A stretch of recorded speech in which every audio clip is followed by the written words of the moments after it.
Hello viewers, welcome back to my channel Legal Decipher. In the previous video, we had discussed about chapter 35 of the Code of Criminal Procedure 1973. If you have not seen that video, you can go and check it. The link is in the description below. In today's video, we are going to discuss about chapter 36 of the Code of Criminal Procedure. We'll go through the chapter and try to understand how the Criminal Procedure Code follows and how the criminal courts work. So if you are new here, please like and subscribe to my channel so you can get the video notifications. So let's get started.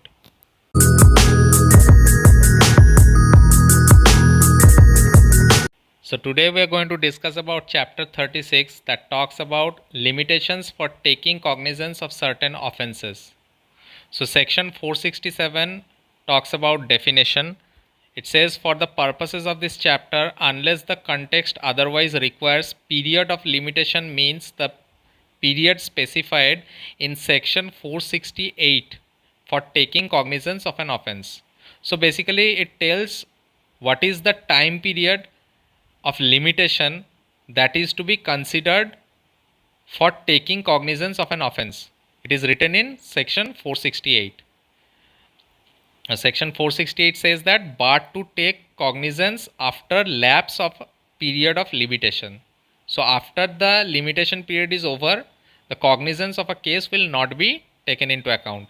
So it says that except as otherwise provided elsewhere in this code, no court shall take cognizance of an offense of the category specified in subsection 2 after the expiry of the period of limitation.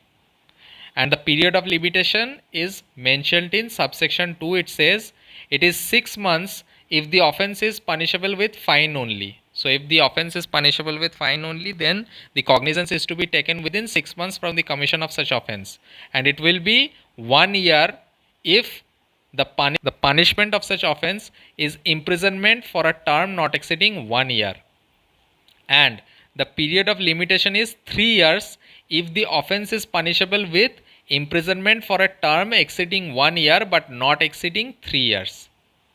And subsection 3 says that for the purposes of this section, the period of limitation in relation to offenses which may be tried together shall be determined with reference to the offense which is punishable with the more severe punishment. So in case of offenses that are to be tried together, then what will be the period of limitation that is to be considered in those cases where there are more than one offenses are involved and punishment for those offenses are different?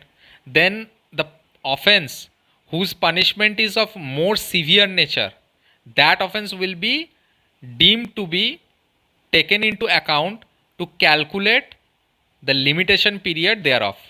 Section 469 says that the commencement of the period of limitation shall commence on the date of the offense, or where the commission of the offense was not known to the person who is so aggrieved by such offense or any other police officer, then the first day on which such offense comes to the knowledge of such person or any police officer, whichever is earlier, or where it is not known by whom the offense was committed, then the first day on which the identity of the offender is known to the person aggrieved by the offense or to the police officer who is making such investigation of the offense, whichever is earlier.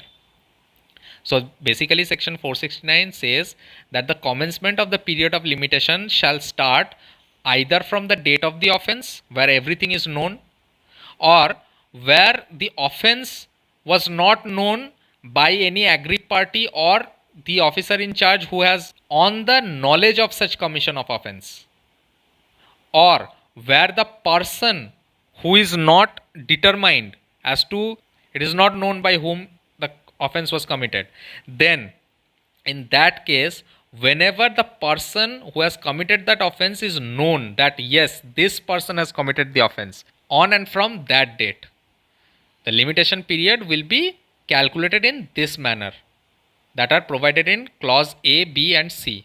And subsection 2 says that in computing the said period, the day from which such period is to be computed shall be excluded. So the date from which the period is starting shall be excluded. Section 470 says that exclusion of time in certain cases. So in computing the period of limitation, the time during which any person has been prosecuting with due diligence another prosecution, whether in a court of first instance or in a court of appeal or revision against the offender, that shall be excluded. So the time that was taken by any person to prosecute with due diligence under another prosecution, that time will be excluded, whether it was in the court of first instance or it was in the court of appeal or revision, and provided that no such exclusion shall be made unless the prosecution relates to the same facts and is prosecuted in good faith in a court which from defect of jurisdiction or other cause of a like nature is unable to entertain it. So no such exclusion will be made unless the prosecution is relating to the same facts and he is prosecuted in good faith in a court which from defect of jurisdiction or other cause of like nature it was unable to entertain it in those cases, and where the institution of the prosecution in respect of an offense has been stayed by an injunction or order, then in computing the period of limitation, the period of continuance of the injunction or order that has stayed such matter and the day on which it was withdrawn, these dates will be excluded. Now, where notice of prosecution for an offence has been given, or where under any law for the time being in force, the previous consent or sanction of the government or other authority is required for the institution of any prosecution for an offence, then in computing the period of limitation, the period of such notice or the time that is required for obtaining such consent or sanction, all these will be excluded. Now, explanation says that in computing the time required for obtaining the consent or sanction of the government or any other authority, the date on which application was made for obtaining the consent or sanction and the date of receipt of the order of the government or other authority shall both be excluded. So also those dates on which the application was made and those dates where the receipt of the order of the government was received, then those dates will be excluded. In computing the period of limitation, the time during which the offender has been absent from India or from the territory outside India, which is under the administration of the central government, or he has avoided arrest by absconding or concealing him, shall be excluded. So these periods of times will also be excluded. Now, section 471 talks about exclusion of date on which court is closed. So, where the period of limitation expires on a date when the court is closed, then the court may take cognizance on the day on which the court reopens. Now, explanation says that a court shall be deemed to be closed on any day within the meaning of this section if during its normal working hours it remains closed on that day. Okay. Now, section 472 says that continuing offense, it says in the case of a continuing offense, a fresh period of limitation shall begin to run at every moment of the time during which the offense continues. So it will be refreshed in case of a continuing offense.